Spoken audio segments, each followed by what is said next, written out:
Brasil, um país continente.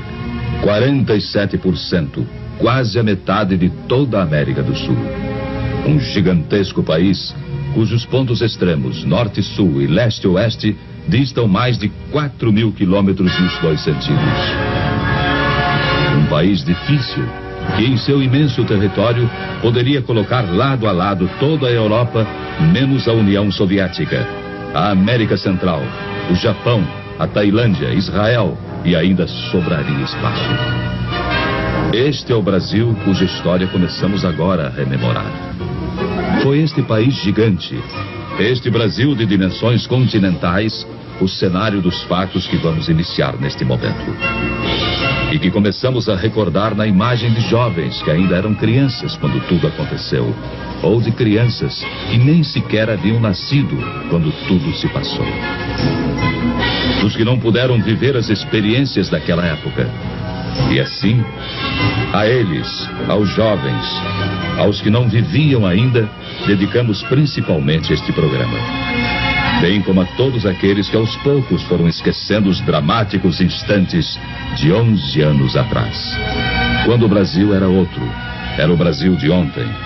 Uma nação no momento histórico de uma gravíssima opção. E voltemos, portanto, um pouco ao passado. Sem ódios nem rancores, apenas para comparar. Foi há muito pouco tempo, apenas 11 anos.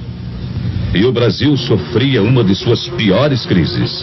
Greves sobre greves, ameaça de guerra civil, caos quase incontrolável, deterioração econômica e financeira, indisciplina invadindo os quartéis, inflação galopante, forçando para o alto, praticamente a cada semana, os preços de tudo. Foram momentos terríveis.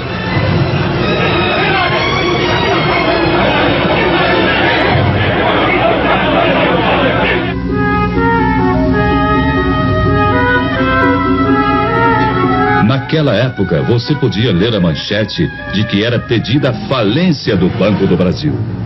Eis uma daquelas manchetes. Hoje parece humor negro, diante desse gigante que é o Banco do Brasil, já se afirmando no mundo inteiro. Mas aconteceu. Os jovens de hoje, é certo, não se lembram disso. Eram crianças naquele tempo. Tempo de incertezas. O mundo num de seus melhores períodos de prosperidade. E o Brasil, uma triste presença entre as exceções. Apontado como devedor difícil, de chapéu na mão, mendigando apoio. Pedindo o reparcelamento de compromissos financeiros vencidos. Em situação de quase insolvência. E visto por sua importância no continente como um barril de pólvora, cuja explosão levaria também o caos às nações vizinhas. O Brasil é um país enfermo, dizia-se lá fora. Será uma nova Indochina. O gigante está de joelhos. Essa é a opinião corrente, fazendo ainda mais triste a nossa imagem pelo mundo afora. Pois o que se dizia no exterior apenas retratava nossa real situação, sem saber como seria o dia de amanhã. Ao sabor de sucessivas crises, mergulhados num cotidiano de boataria e de incertezas. Foram tempos difíceis. Você se lembra? Você, chefe de família. Você que não era criança há 11 anos atrás. Vocês que viveram aquele tempo. Vocês se lembram? Ultimatos ao Congresso, agitações de rua, insegurança, ameaças aos jornais, agravamento da crise econômica e financeira. Já então, total descontrole inflacionário. E tamanha desorganização, tamanho caos, em tudo deixava sua marca. A produção se desarticulava. Faltavam gêneros de primeira necessidade. Pedíamos de joelhos aos credores que esperassem por nós. Havia greves ao menor pretexto, filas para tudo. E em última análise, quem sofria era o povo, que era levado às ruas para pedir, talvez nem ele mesmo soubesse o quê. Perplexo, sem ter para quem apelar. À espera de uma solução, fosse qual fosse.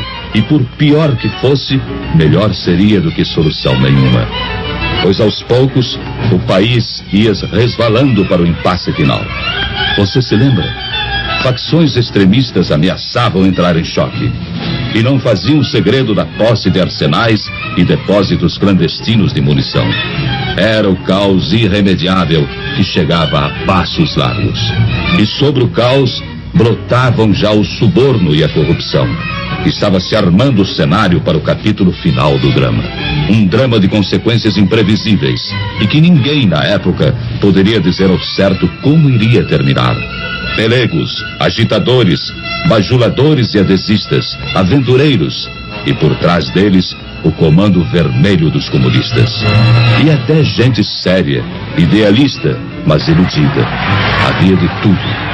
Havia de tudo naquele imenso caldeirão fervente em que se transformava o Brasil. Você se lembra? Não se sabia ao certo quem estava mesmo à frente do país, quem dirigia os destinos da nação. Por isso, não podia haver comando, nem disciplina, nem ordem e nem progresso. E muitos donos se diziam os verdadeiros donos da situação. Foi há 11 anos atrás. Há apenas 11 anos. E hoje, ao documentar aquele passado ainda recente, uma pergunta chega a se impor. Como foi possível aguentar? Como o Brasil resistiu? Pense nisso. Você gostaria de voltar àqueles tempos? De experimentar as mesmas angústias? De sentir as mesmas incertezas e inseguranças? De voltar ao Brasil de ontem? De ler as mesmas manchetes e ver os mesmos espetáculos? A resposta fica com a consciência de cada um, com a responsabilidade que todos têm diante de si mesmos e diante de todos os demais brasileiros. Março 1964. O drama brasileiro chegava ao auge. A indisciplina e a desordem acabaram por entrar nos quartéis. Desmoronava o princípio da hierarquia. E então via-se o país ameaçado de perder seu último ponto de apoio efetivo na manutenção da ordem pública. Dali em diante, nada mais que o caos absoluto, a desordem total, a violência sem freios nem medidas. E a todos se evidenciou que o Brasil caminhava para o pior. Caminhava para a guerra civil de consequências imprevisíveis. Foi há apenas 11 anos atrás. O peso do medo e da angústia já era insuportável. Falava-se em matar, em fuzilar, em destruir. A união de pelegos e comunistas afiava suas armas. E tudo indicava que nos próximos dias, ou nas próximas horas, brasileiros se lançariam contra brasileiros. No norte, no nordeste, no sul, nas cidades, no campo, em toda parte.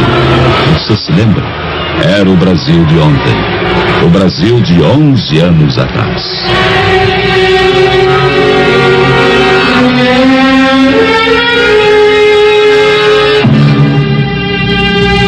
Foi no último instante, quase no momento derradeiro.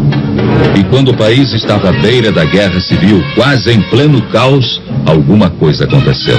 Era impossível continuar suportando tantos desmandos, tanta incompetência, tamanha anarquia. E o clamor de vozes conscientes encontrou eco em soluções inadiáveis. E as Forças Armadas, elas próprias, mais do que ameaçadas, foram chamadas, praticamente intimadas, a cumprir a missão que o momento lhes impunha. Restabelecendo a ordem e livrando o país dos trapos vermelhos que ameaçavam sufocá-lo.